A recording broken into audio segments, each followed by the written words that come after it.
Welcome to part 3 of the Idea Pro WordPress plugin tutorial.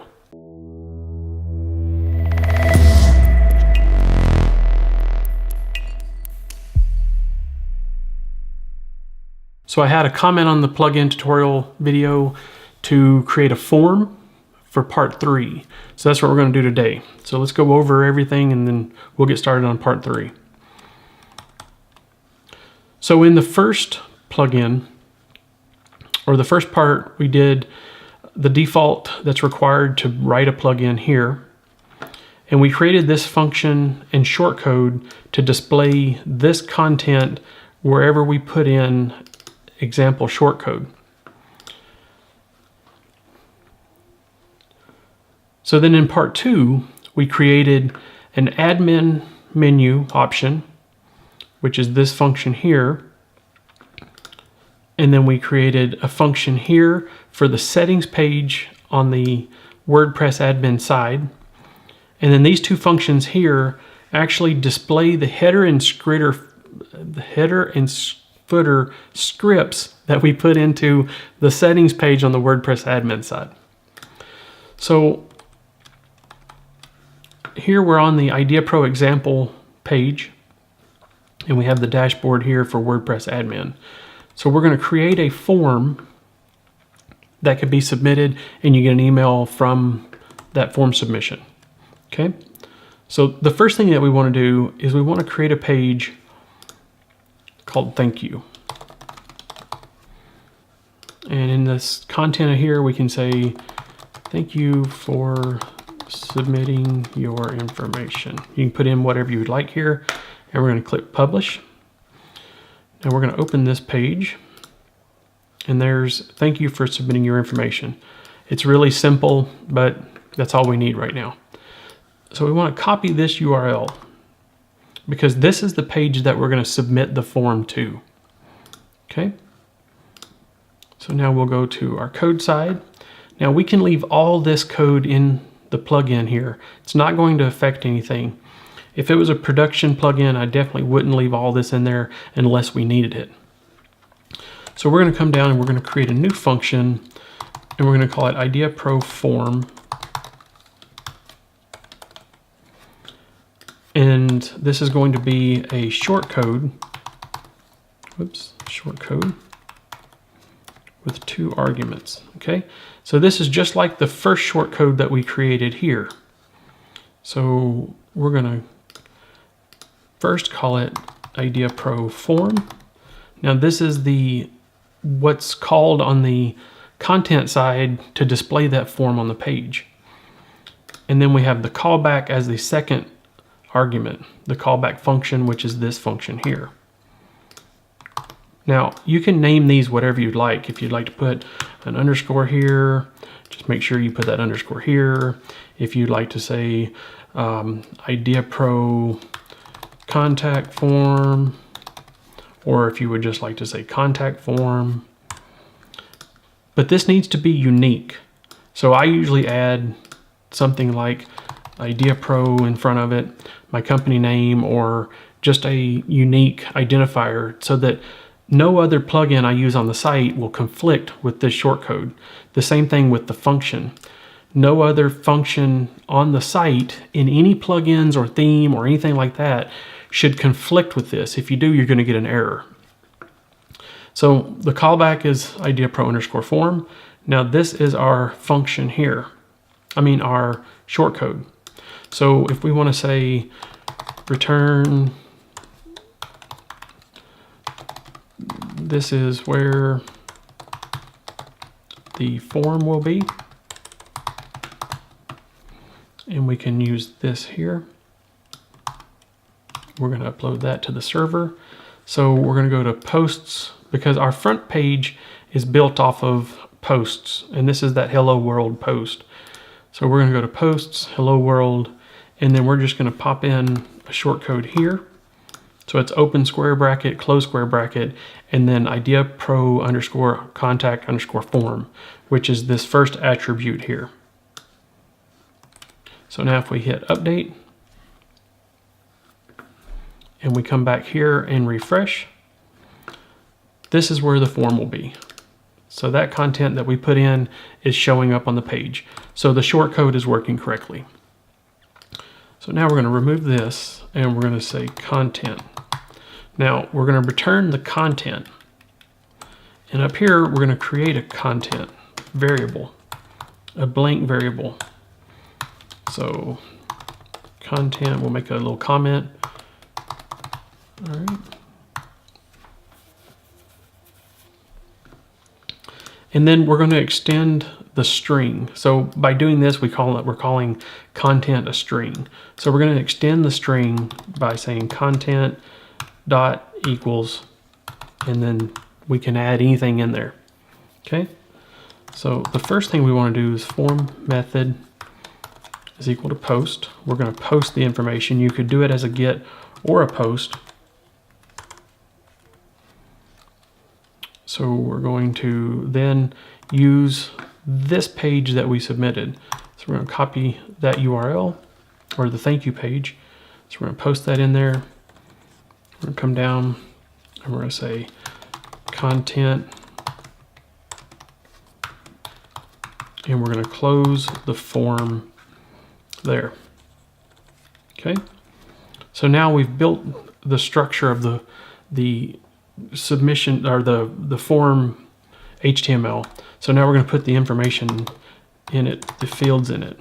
Okay, so content is equal to, we're going to do a input type is equal to, the first one we're going to do is a full name. Oops. Full name.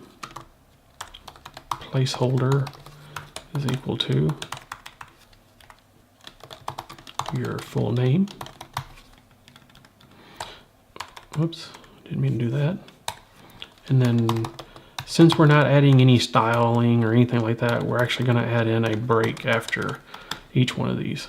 So now we have a text, full name, placeholder, your full name. So if we submit that, upload it to the server, come back here and go back to the home page here and refresh this, now we have a field, full name. All right, so now we're going to do a second field called email address.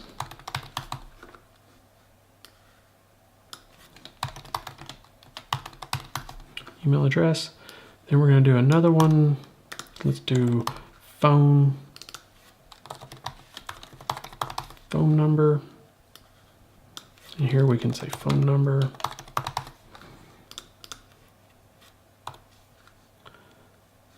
And then we need we're going to put in a text area. So we can take this out. We're going to put in a text area.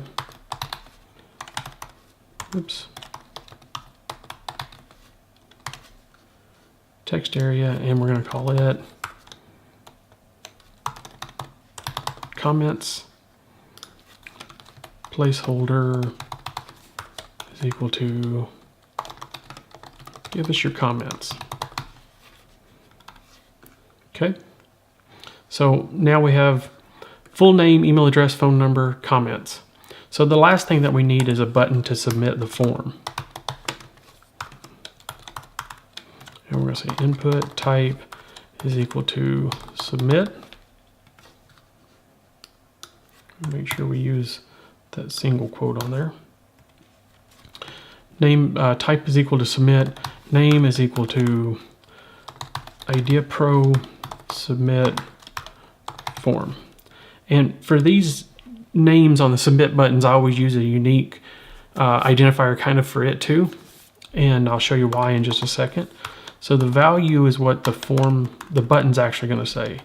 So we're just going to say submit your information. Okay. So now if we save that, come back here and refresh. So now we have your name, email address, phone number, and the comments. All right. So there's no validation built into this at all, which we can do in another tutorial if we need to. But right now we're submitting by post to the thank you page. So if we go and we actually submit this, it's going to take us to the thank you page. Now, we didn't fill out any information in the form, so it's not going to submit any information. That's where the validation needs to come in, and we're not going to receive it anyway. So now what we're going to build is we're going to build a way to capture this information, and we're going to receive it by email. Now in another video we can do one that we put it into the database and actually display the form submissions into the WordPress admin. But on this one, we're just going to receive it by email. Okay. So we're going to do a new function, and we're going to call it Idea Pro Form Capture. All right. So this is our function. And now what we want to do is we want to do an add action WP_head, and then a callback, which is this function here. Now, if you recognize this, we did this in part 2 of the tutorial right up here, where we said add action WP head. We use this callback here to display the header scripts. So in this one, we're going to use this to capture this form submission on the thank you page. Okay, so the first thing we're going to do is we're going to say if array key exists. Now, why we're doing this is because this function runs every time a page is accessed on our site. There's other ways we can do it, but this is pretty easy and it's not that taxing on the server. So this runs every time a page is accessed on our site, and we want to make sure that it's a form submission and not just someone visiting another page. So by doing that, we're going to say, we're going to copy this here, which is our submit button name. So idea pro _ submit _ form. So if array key exists, we're going to put that in there. And then we're using the post method here for our form submission. So here we're going to say if array key exists in the post, do the following. All right, so if we changed this to get, you would want to change it down here to _get. But we're going to use post in this because I don't like URLs, stuff to be submitted in the URL, which is what the get does. Okay, so here we have if array key exists, idea pro submit form in the post, we're going to do this here. All right, so now we're going to say we're going to email it to someone. So we're going to use support@ideapro.com. We're going to say a subject for this email so we know what it was. Idea Pro example site form submission. That way we know what it is. Okay. And then we're going to create a variable here for the body of the email. Now again, this is a variable, and we're going to extend the body string by using this dot equals like we did up here. So we're going to say $body dot equals, and then we're going to capture the information. All right. So the first thing is name. So $_post full name, and we get that from this field here. Okay, full name. And then we're going to add a break after this. Now, I'll explain in just a minute why we're doing this, and we'll add to it in just a second. So then we're going to extend the body some more, and we're going to say email. So .post email address. Again, that comes from this field here. So .email address.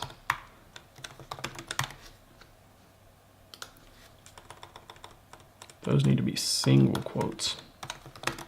There we go. Okay, so .email address. We're going to put a space after each one of these. Okay, so then body, we need to capture the next, which is phone number. So we'll come down here and we'll say phone .post phone number. We'll add a break in there. And then body comments dot underscore post comments, which comes from this here. Okay. All right. Really don't need a break after this, but we'll go ahead and add it anyway. All right.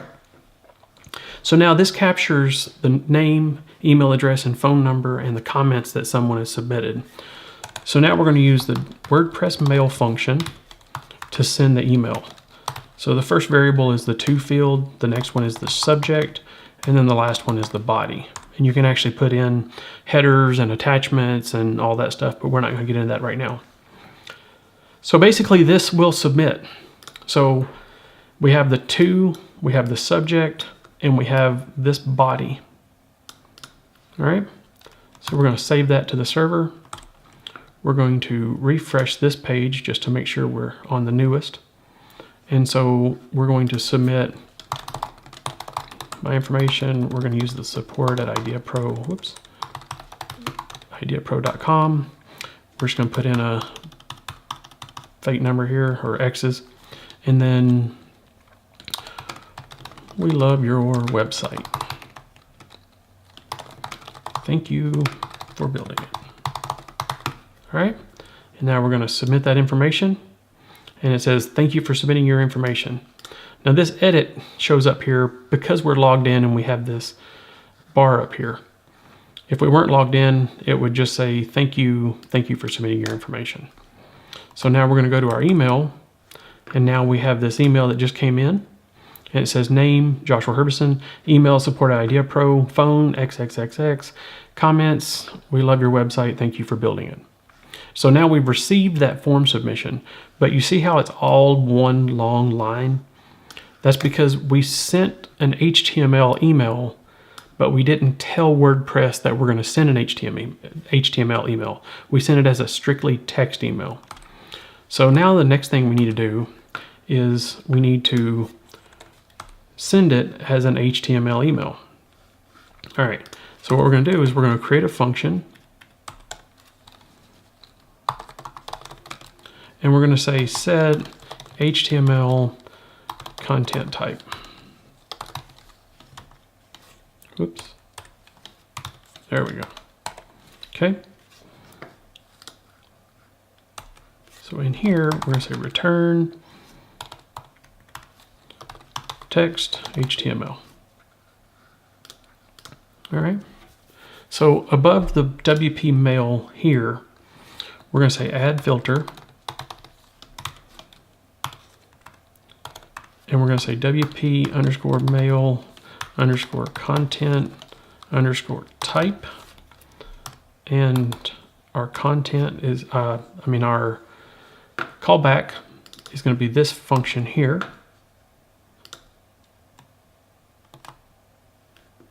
Okay.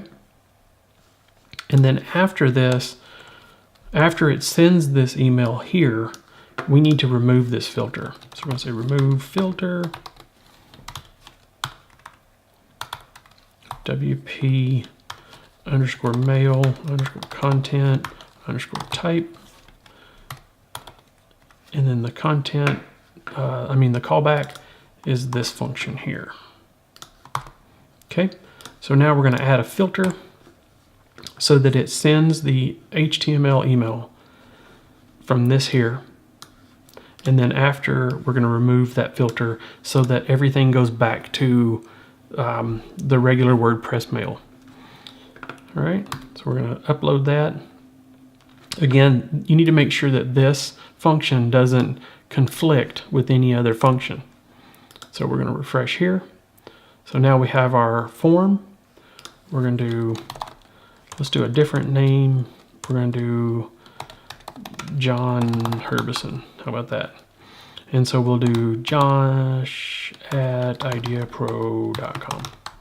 So, and then we're going to do 555, 555, 1212. And then this is the second submission. Okay. Submit the information. Thank you for submitting your information.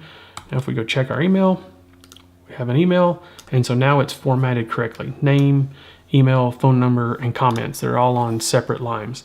So we've changed the email from a standard text email to an HTML email by adding this function, adding the filter to call that function, and then removing that filter afterwards.